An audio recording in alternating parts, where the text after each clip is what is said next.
ഇജാക്കുലേഷന് മലയാളത്തിൽ പറയുന്നത് സ്ഖലനം എന്നാണ്. അത് ലൈംഗിക ബന്ധം നടക്കുന്ന സമയത്താവാം, മാസ്റ്റർബേഷൻ്റെ സമയത്താവാം, ഇല്ലെങ്കിൽ രാത്രി നൊക്ടേണൽ എമിഷൻസും ആവാം. ഒരു സ്റ്റഡിയിൽ പറയുന്നത് ഒരു മാസത്തിൽ 21 അതിൽ കൂടുതലോ ഇജാക്കുലേഷൻ നടക്കുന്ന പുരുഷന്മാർക്ക് പ്രോസ്റ്റേറ്റ് ക്യാൻസർ വരാനുള്ള റിസ്ക് വളരെ കുറവാണെന്നാണ്. ഹായ് ഫ്രണ്ട്സ്, ഞാൻ ഡോക്ടർ പ്രസൂൺ. ഇന്നത്തെ വീഡിയോ ഇജാക്കുലേഷൻ്റെ ഫ്രീക്വൻസിനെ കുറിച്ചാണ്.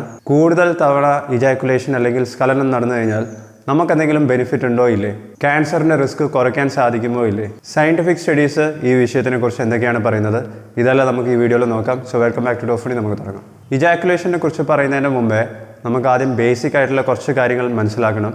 പുരുഷന്മാർക്ക് സ്പേം പ്രൊഡക്ഷൻ നടക്കുന്നത് ടെസ്റ്റിസിലാണ്. ഒരു ഹെൽത്തി അഡൽട്ടിന് 2 ടെസ്റ്റിസും പ്രോപ്പറായിട്ട് വർക്ക് ചെയ്യുന്നുണ്ടെങ്കിൽ ഒരു ദിവസം ഏകദേശം 300 മില്യൺ സ്പേം സെൽസ് പ്രൊഡ്യൂസ് ചെയ്യുന്നുണ്ട്. ഒരു ദിവസം എന്ന് പറഞ്ഞാൽ 24 മണിക്കൂറിലാണ്. അതായത് ഏകദേശം നിങ്ങൾ ഈ വീഡിയോ കണ്ടു തുടങ്ങിയ ആ സമയം മുതൽ ഈ ടൈം വരെ 2 ലക്ഷത്തിലും കൂടുതൽ സ്പേം സെൽസ് നിങ്ങളുടെ ബോഡിയിൽ പ്രൊഡ്യൂസ് ചെയ്ത് കഴിഞ്ഞു.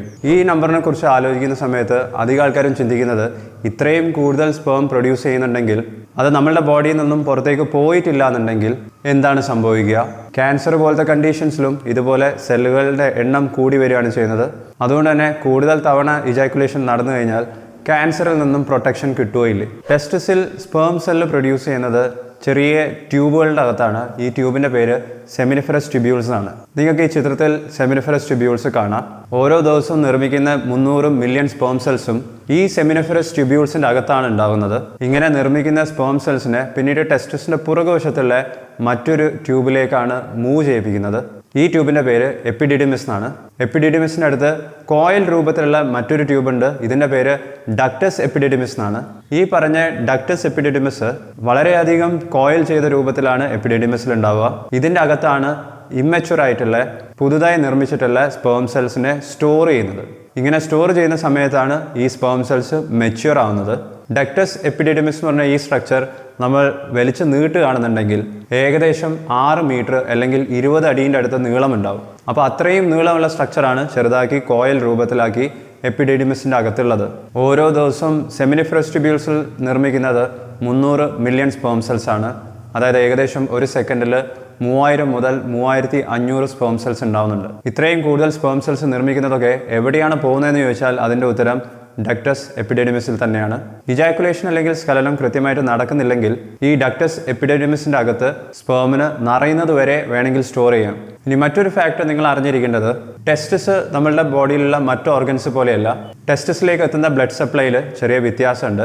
ബ്ലഡ് ടെസ്റ്റിസ് എന്ന് പറഞ്ഞ ഒരു ബാരിയർ ഉണ്ട്. ഒരു അരിപ്പ പോലെ, ഒരു ഫിൽട്ടർ പോലെ വർക്ക് ചെയ്യുന്ന ഒരു ബാരിയർ ഉണ്ട്. ഈ ബാരിയർ ചെയ്യുന്നത് ടെസ്റ്റിസിലേക്ക് എത്തുന്ന കംപ്ലീറ്റ് ബ്ലഡിനെ മാറ്റി നിർത്തുകയല്ല ചെയ്യുന്നത്, പക്ഷേ പുതുതായി നിർമ്മിക്കുന്ന സ്പേം സെൽസിനെ ബ്ലഡ് സപ്ലൈ, നമ്മളുടെ ബോഡിയിലുള്ള ബ്ലഡ് സപ്ലൈയിൽ നിന്നും മാറ്റി നിർത്തുന്നുണ്ട്. കാരണം ഓരോ സ്പേം സെൽസും നമ്മളുടെ ബോഡീൻ്റെ പാർട്ട് അല്ല എന്നുള്ള രീതിയിലാണ് നമ്മളുടെ ഇമ്മ്യൂൺ സിസ്റ്റത്തിന് മനസ്സിലാവുന്നത്. അതുകൊണ്ട് തന്നെ രക്തത്തിലുള്ള ഇമ്മ്യൂൺ സിസ്റ്റം പുതുതായി നിർമ്മിക്കുന്ന ഈ സ്പേം സെൽസിനെ നശിപ്പിക്കാതിരിക്കാനും അതിനെ ഡിസ്ട്രോയ് ചെയ്യാതിരിക്കാനും സ്പേം സെൽസിനെ പ്രൊട്ടക്റ്റ് ചെയ്യുന്നത് ഈ ബ്ലഡ് ടെസ്റ്റിസ് ബാരിയറാണ്. ഇതുപോലത്തെ മറ്റൊരു ബാരിയർ നമ്മുടെ ബ്രെയിനിലുണ്ട്. അതിൻ്റെ പേര് ബ്ലഡ് ബ്രെയിൻ ബാരിയർ എന്നാണ്. നമ്മൾ കഴിക്കുന്ന ഭക്ഷണത്തിലൂടെയാണെന്നുണ്ടെങ്കിലും നമ്മൾ കഴിക്കുന്ന മരുന്നാണെന്നുണ്ടെങ്കിലും അതിലുള്ള ഹാംഫുൾ ആയിട്ടുള്ള കെമിക്കൽസ് ഒന്നും ബ്രെയിനിലേക്ക് എത്തുന്നത് പ്രിവെൻറ്റ് ചെയ്യുന്നത് ഈ ബ്ലഡ് ബ്രെയിൻ ബാരിയറാണ്. നമ്മുടെ ബ്രെയിനിന് ആവശ്യമുള്ള സാധനങ്ങൾ മാത്രമേ ബ്ലഡ് ബ്രെയിൻ ബാരിയർ എന്ന് പറഞ്ഞ ഫിൽറ്റർ വഴി ബ്രെയിനിലേക്ക് എത്തുന്നുള്ളൂ. ഇനി തിരിച്ച് ഡക്ടസ് എപ്പിഡിഡിമിസിലേക്ക് വരാം. ഇവിടെ സ്റ്റോർ ചെയ്യുന്ന സ്പേം സെൽസ് സ്ഖലനം വഴി പുറത്തേക്ക് പോകുന്നില്ല എന്നുണ്ടെങ്കിൽ പേടിക്കേണ്ട വിഷയമൊന്നുമല്ല. കാരണം ഓൾഡ് ആയിട്ടുള്ള സ്പേം സെൽസിനൊക്കെ ബ്രേക്ക് ഡൗൺ ചെയ്യാനും അബ്സോർബ് ചെയ്യാനുള്ള കഴിവും ഡക്ടസ് എപ്പിഡിഡിമിസിന് തന്നെയുണ്ട്. ഇങ്ങനെയുള്ള ഓൾഡ് ആയിട്ടുള്ള സ്പേം സെൽസിനെ മറ്റ് സെല്ലുകളുടെ വളർച്ചയ്ക്ക് വേണ്ടി എപ്പിഡിഡിമിസിലുള്ള മറ്റ് സ്ട്രക്ചേഴ്സിൻ്റെ ഡെവലപ്മെൻറ്റിന് വേണ്ടി ഉപയോഗിക്കുന്നുണ്ട്. പുരുഷന്മാർക്ക് ചെയ്യുന്ന വന്ധ്യകരണ ശസ്ത്രക്രിയ അല്ലെങ്കിൽ വെസക്ടമി എന്നും പറയും. ഇവിടെ ചെയ്യുന്നത് എപ്പിഡിഡിമിസ് കഴിഞ്ഞതിന് ശേഷം മറ്റൊരു ട്യൂബുണ്ട്, വാസ് ഡിഫറൻസ് എന്നാണ് അതിൻ്റെ പേര്. അവിടെയാണ് കട്ട് ചെയ്യുന്നതും ക്ലാമ്പ് ചെയ്യുന്നതും. ഇങ്ങനെ വന്ധ്യകരണ ശസ്ത്രക്രിയ ചെയ്തിട്ടുള്ള പുരുഷന്മാർക്ക് സെക്ഷൽ ഇൻ്റർകോഴ്സിൻ്റെ സമയത്താണെന്നുണ്ടെങ്കിലും ക്ലൈമാക്സിൻ്റെ സമയത്താണെങ്കിലും ഇജാക്കുലേഷൻ നടക്കും. പക്ഷേ ഡക്ടസ് എപ്പിഡിഡിമിസിലുള്ള സ്പേം സെൽസ് ഒന്നും വാസ് ഡിഫറൻസ് കട്ട് ചെയ്തുകൊണ്ടും ക്ലാമ്പ് ചെയ്തുകൊണ്ടും സിമനിൽ അല്ലെങ്കിൽ ഇജാക്കുലേഷനിൽ വരുന്നില്ല, പുറത്തേക്ക് വരുന്നില്ല. ഇത് മൈക്രോസ്കോപ്പിൻ്റെ അടിയിൽ വെച്ച് നോക്കിയാൽ മനസ്സിലാക്കാവുന്നതാണ്. പക്ഷേ ആ ഇജാക്കുലേറ്റിൽ മറ്റു പലതരത്തിലുള്ള സെക്രീഷൻസും ഫ്ലൂയിഡ്സും ഉണ്ടാവും. പ്രോസ്റ്റേറ്റ് ഗ്ലാൻഡിൻ്റെ സെക്രീഷൻസ് ഉണ്ടാവും, ബൾബോ യൂറിത്രൽ ഗ്ലാൻഡ്സിൻ്റെ സെക്രീഷൻസ് ഉണ്ടാവും. പക്ഷേ സ്പേം സെൽസ് മാത്രം ഉണ്ടാവില്ല. അതുകൊണ്ട് തന്നെ സ്ഖലനം കൃത്യമായിട്ട് നടന്നിട്ടില്ലെങ്കിലും വന്ധ്യീകരണ ശസ്ത്രക്രിയ കഴിഞ്ഞിട്ടുണ്ടെങ്കിലും 300 മില്യൺ സ്പേം സെൽസ് ഓരോ ദിവസവും ഉണ്ടാവുന്നുണ്ടെങ്കിലും അതിനെക്കൊണ്ട് അധികം ആൾക്കാർക്കും പ്രശ്നങ്ങളൊന്നും ഉണ്ടാകാൻ പോകുന്നില്ല. കാരണം ഇത് അബ്സോർബ് ചെയ്യും, ഡീജനറേഷൻ നടക്കുന്നുണ്ട്. പോരാത്തതിന് നേരത്തെ പറഞ്ഞ ബ്ലഡ് ടെസ്റ്റിസ് ബാരിയറും കൃത്യമായിട്ട് വർക്ക് ചെയ്യുന്നുണ്ടെന്നുണ്ടെങ്കിൽ മറ്റ് യാതൊരു തരത്തിലുള്ള പ്രശ്നങ്ങളും വരാൻ പോകുന്നില്ല. ഇനി നമുക്ക് പ്രോസ്റ്റേറ്റ് ക്യാൻസറിനെ കുറിച്ച് പറയാം. പ്രോസ്റ്റേറ്റ് എൻലാർജ്മെന്റ് 50 വയസ്സ് കഴിഞ്ഞിട്ടുള്ള 80% പുരുഷന്മാർക്കും ഉണ്ടാവുന്നതാണ്. പ്രോസ്റ്റേറ്റിൽ ഉണ്ടാകുന്ന എല്ലാ വീക്കും അത് ക്യാൻസർ ആവണമെന്ന് നിർബന്ധമൊന്നുമില്ല. പക്ഷേ പ്രോസ്റ്റേറ്റ് ക്യാൻസർ 8 പുരുഷന്മാരെ നോക്കുകയാണെന്നുണ്ടെങ്കിൽ അതിൽ ഒരാളെ ബാധിക്കാൻ സാധ്യതയുണ്ട്.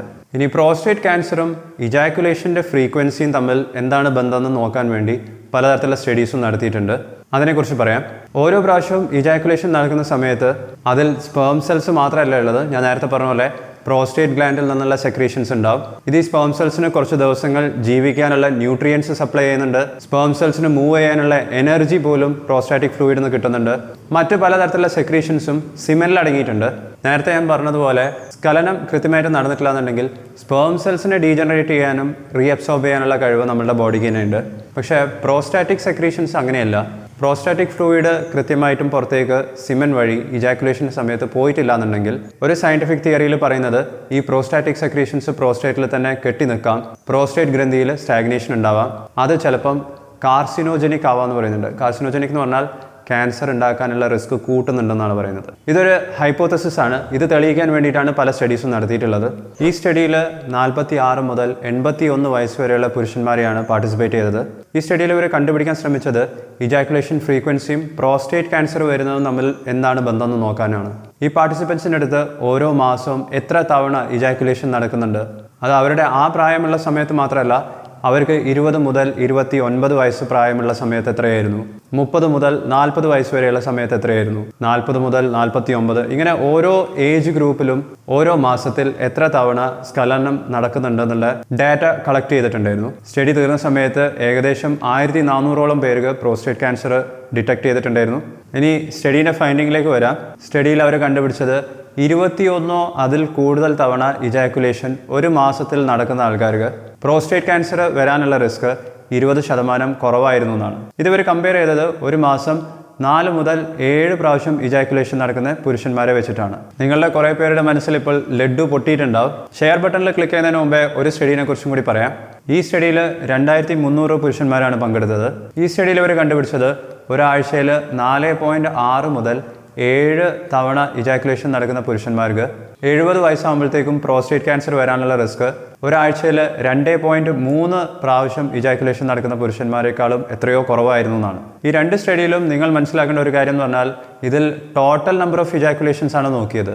അത് നിങ്ങളുടെ ലൈഫ് പാർട്ട്ണർ ആയിട്ടുള്ള ബന്ധം നടക്കുന്ന സമയത്തുള്ള ഇജാക്കുലേഷൻസ് ആവാം, സെൽഫായിട്ട് അല്ലെങ്കിൽ മാസ്റ്റുർബേഷൻസിൻ്റെ സമയത്തുള്ളതാവാം, അതും അല്ലെങ്കിൽ നൊക്ടേണൽ എമിഷൻസിൻ്റെ സമയത്തുള്ളതാവാം. ഇനി ഈ 2 സ്റ്റഡീസിൻ്റെയും കൺക്ലൂഷൻ എന്താണെന്നും കൂടി പറയാം. ഈ സ്റ്റഡീസിൽ ഇജാക്കുലേഷൻ്റെ ഫ്രീക്വൻസി കൂടുന്നതിനനുസരിച്ച് പ്രോസ്റ്റേറ്റ് ക്യാൻസറിൻ്റെ റിസ്ക് കുറയുന്നതായിട്ട് കണ്ടിട്ടുണ്ട്. പക്ഷേ അതിൻ്റെ അർത്ഥം ഇജാക്കുലേഷൻ ഫ്രീക്വൻസി കുറവുള്ളവർക്ക് പ്രോസ്റ്റേറ്റ് ക്യാൻസർ നിർബന്ധമായിട്ടുണ്ടാവുന്നോ അല്ലെങ്കിൽ പ്രോസ്റ്റേറ്റ് ക്യാൻസറിൻ്റെ റിസ്ക് കൂടുന്നോ എന്നല്ല. അങ്ങനത്തെ യാതൊരു എവിഡൻസും നമുക്ക് സയൻറ്റിഫിക് സ്റ്റഡീസിൽ അവൈലബിൾ അല്ല. മറ്റൊരു കാര്യം എല്ലാവരും മനസ്സിലാക്കേണ്ടത് പ്രോസ്റ്റേറ്റ് ക്യാൻസറിൻ്റെ റിസ്ക് ഫാക്ടേഴ്സിൽ വരുന്നത് ഇജാക്കുലേഷൻ്റെ ഫ്രീക്വൻസി മാത്രമല്ല, മറ്റു പലതരത്തിലുള്ള കാര്യങ്ങൾ വരുന്നുണ്ട്. അതിൽ ഒബീസിറ്റി വരുന്നുണ്ട്, സ്മോക്കിങ്ങോ ആൽക്കഹോളിസം ഇത്തരത്തിലുള്ള ഹാബിറ്റ്സ് വരുന്നുണ്ട്, മറ്റു പലതരത്തിലുള്ള ജീവിതശൈലി രോഗങ്ങളുണ്ടോ, നിങ്ങൾ കഴിക്കുന്ന ഭക്ഷണം, നിങ്ങൾക്ക് ഉണ്ടാവുന്ന റേഡിയേഷൻ എക്സ്പോഷർ, നിങ്ങൾ എക്സസൈസ് ചെയ്യുന്നുണ്ടോ, ഇത്തരത്തിലുള്ള പല കാര്യങ്ങളും പ്രോസ്റ്റേറ്റ് ക്യാൻസറിൻ്റെ റിസ്ക് ഫാക്ടേഴ്സ് ആണെന്ന് നമുക്ക് പറയാം. അപ്പോൾ പ്രോസ്റ്റേറ്റ് ക്യാൻസർ വരാതിരിക്കാൻ എല്ലാ പുരുഷന്മാരും 21 തവണ ഇജാക്കുലേഷൻ ഓരോ മാസത്തിലും നടത്തണമെന്ന് നിർബന്ധമൊന്നുമില്ല.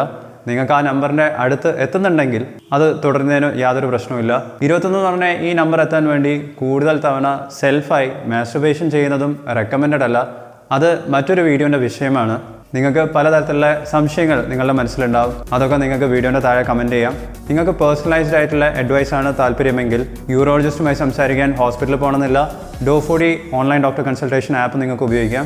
ഡോഫോഡി ഒരു യൂട്യൂബ് ചാനൽ മാത്രമല്ല, ഒരു ആപ്പും കൂടിയാണ്. ആപ്പിൻ്റെ ലിങ്കും നിങ്ങൾക്ക് ലൈക്ക് ബട്ടൺ താഴെ കാണാവുന്നതാണ്. ഇനി ഇറക്ഷന് വേണ്ടി സ്ഥിരമായിട്ട് എല്ലാവരും ഉപയോഗിച്ചുകൊണ്ടിരിക്കുന്ന വയഗ്ര, സിൽഡനാഫിൽ ഇത്തരത്തിലുള്ള മരുന്നിൻ്റെ സൈഡ് എഫക്ട്സിനെ കുറിച്ച് നിങ്ങൾക്ക് അറിയാൻ താല്പര്യമുണ്ടെങ്കിൽ ഈ വീഡിയോ കാണുക.